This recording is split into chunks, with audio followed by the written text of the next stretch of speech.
Hello friends, welcome to Defence Matrix. तो दो important test जो है सक्सेसफुली कंडक्ट करे गए हैं, जिसके बारे में हम बात करने वाले हैं। पहला जो है इसको लेकर ऑफिशियली प्रेस रिलीज़ करी गई है, दूसरे के बारे में ऑफिशियल रिलीज़ नहीं आई है। पहला जो टेस्ट है ये आकाश एनजी मिसाइल का है। आकाश एनजी जैसा कि हम जानते हैं नेक्स्ट जनरेशन वर्जन है आकाश एयर डिफेंस सिस्टम का, और ये पूरी तरीके से नई मिसाइल है। मैकेनिज़्म यहाँ पर मिसाइल का नया है, सॉलिड प्रोपेलेंट का इस्तेमाल करती है, ड्यूल पल्स है, और यहाँ पर रेंज जो है ये 35 से 70 किलोमीटर्स तक हो सकती है, जो कि फ़िलहाल एक मिस्ट्री बनी हुई है, क्योंकि कई जगह पर इसकी रेंज 35 किलोमीटर्स कोट करी जाती है। कुछ अनऑफिशियल सोर्स 70 किलोमीटर के ऊपर की रेंज कोट करते हैं, पर अगर आप डायमेंशन देखेंगे तो उसके हिसाब से जो 70 किलोमीटर के आसपास की रेंज है ये लेजिट मालूम होती है। तो इस मिसाइल की खास बात यह है कि ये dual pulse solid rocket motor का इस्तेमाल करती है, जैसे कि हमने बताया, और जो आपकी पुरानी आकाश है ये air breathing RAM jet engine का इस्तेमाल करती है। तो कंपैरेटिवली ये हल्की मिसाइल है और इसको ऑप्टिमाइज़ किया गया है लो आरसीएस वाले टारगेट्स को भी ट्रैक करके डिस्ट्रॉय करने के लिए। इसलिए यहाँ पर आपको सीकर भी एईएस से मिलेगा, वहीं पर जो ट्रैकिंग रडार है ये भी एईएस से मिलेगा, साथ में ईओ सेंसर भी टारगेटिंग के लिए दिया गया है। तो ये काफ़ी रोबस्ट सिस्टम है। अगर फायर कंट्रोल रडार डिस्ट्रॉय भी हो जाए तो भी ये ईओटीएस की मदद से गाइड किया जा सकता है। अगर वो भी डिस्ट्रॉय हो जाए तो ये खुद के सीकर की मदद से टारगेट की तरफ गाइड करी जा सकती हैं। तो मिसाइल का जो इंटरनल सीकर है ये केयू बैंड सीकर है, और जो मल्टीफंक्शनल एईएस से रडार दिया गया है ये 80 से 120 किलोमीटर तक टारगेट को ट्रैक कर सकता है। वहीं पर जो ईओटीएस सेंसर दिया गया है ये 45 किलोमीटर तक टारगेट को ट्रैक कर सकता है, और मिसाइल का खुद का सीकर जो है ये 15 किलोमीटर तक की ट्रैकिंग रेंज के साथ आता है। तो ये मिसाइल 70 डिग्री के एलिवेशन तक लॉन्च करी जा सकती है और 360 डिग्री एज़िमुथ कवर प्रोवाइड कराती है। तो ये काफ़ी कैपेबल एयर डिफेंस सिस्टम होने वाला है, और ये हमारे मिशन सुदर्शन चक्र के लिहाज से भी बहुत ज़्यादा क्रूशल होगा। इस टेस्ट की जो खास बात थी वो ये थी कि ये यूज़र इवैल्यूएशन ट्रायल था, जहाँ जो PSQR रिक्वायरमेंट्स रखी गई थी वो पूरी तरीके से मीट करी जा रही हैं।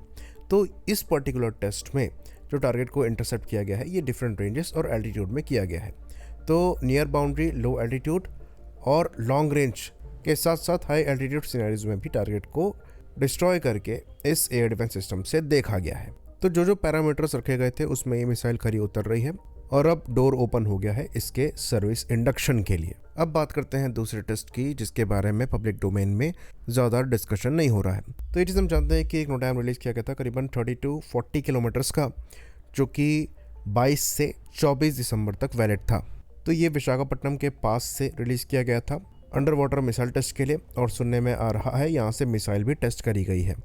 तो कई जगह मीडिया में रिपोर्ट किया जा रहा है कि K4 मिसाइल का मोस्ट लाइकली टेस्ट यहाँ पर किया गया है, जिसको हम पिछले कई वीडियोस से मेंशन करते चले आ रहे हैं। ऑल्दो ये कंफर्म नहीं है कि ये जो मिसाइल टेस्ट हुआ है ये सबमरीन से किया गया है या नहीं, पर हमें ऐसा लगता है कि ये टेस्ट मोस्ट लाइकली INS अर्धमन से किया गया होगा, जो कि अपने सी ट्रायल्स के फेज़ में है और इन मिसाइल्स को कैरी करने में सक्षम होगी। तो S4 सबमरीन की जो खास बात है वो ये है कि ये कैपेसिटी में जो INS अरिहंत और अरिघात है दुगना पेलोड कैरी करेगी। तो वहाँ पर करीबन 4 के आसपास K4 कैरी करी जा सकती हैं, यहाँ पर उनका नंबर 8 होगा। वहीं पर जो K15 का नंबर है ये अरिहंत और अरिघात के केस में 12 का है, और अर्धमन के केस में ये 24 का हो जाएगा। तो K4 मिसाइल की जो रेंज है ये आपको 3500 किलोमीटर के अराउंड तक की मिल जाती है, कई जगह पर इससे ज़्यादा भी कोट करी जाती है। तो नोटाम भी लगभग उतना ही दिया गया है, तो मोस्ट लाइकली इसी मिसाइल का टेस्ट हुआ है। कुछ लोग इसे K5 बता रहे हैं, पर हमारे हिसाब से ये K5 नहीं होगी, क्योंकि K5 का डेवलपमेंट अभी चल ही रहा है। कुछ समय पहले ही रिपोर्ट आई थी जहाँ पर DRDO द्वारा स्टैटिक टेस्ट किया गया था स्टेज 2 की मोटर का, जो कि K5 के लिए बनाई जा रही है। अभी स्टेज 1 की मोटर के लिए कंपोजिट केसिंग डेवलपमेंट में है, तो इतना जल्दी ये डेवलप नहीं हो जाएगी कि टेस्ट कर ली जाए। तो यहाँ पर K4 मिसाइल का ही टेस्ट है, ये मोर और लेस कन्फर्म मानकर चलिए। हाँ, ये कन्फर्म नहीं है कि ये किससे किया गया है। हमें ऐसा लगता है कि ये INS अर्धमन से किया गया है, क्योंकि वो नेक्स्ट ईयर सर्विस में इंडक्ट होने वाली है। तो ये सेंस बनाता है कि इंडक्शन से पहले इसके वेपन ट्रायल किए जाए। बाकी ऑफिशियली इसको लेकर क्यों कोई रिलीज़ नहीं आई है, इस पर हम ज़्यादा कुछ नहीं कह सकते, लेकिन हो सकता है क्योंकि ये सबमरीन भी काफ़ी क्लासिफाइड है, मिसाइल भी काफ़ी क्लासिफाइड है, इसलिए इसमें पब्लिक डोमेन में चर्चा अवॉइड करी जा रही हो। आई होप इन्फॉर्मेशन यहाँ पर क्लियर रही हो। इसी बात पर इस वीडियो को हम ख़त्म करेंगे। लाइक करिए, सब्सक्राइब करिए। जय हिंद।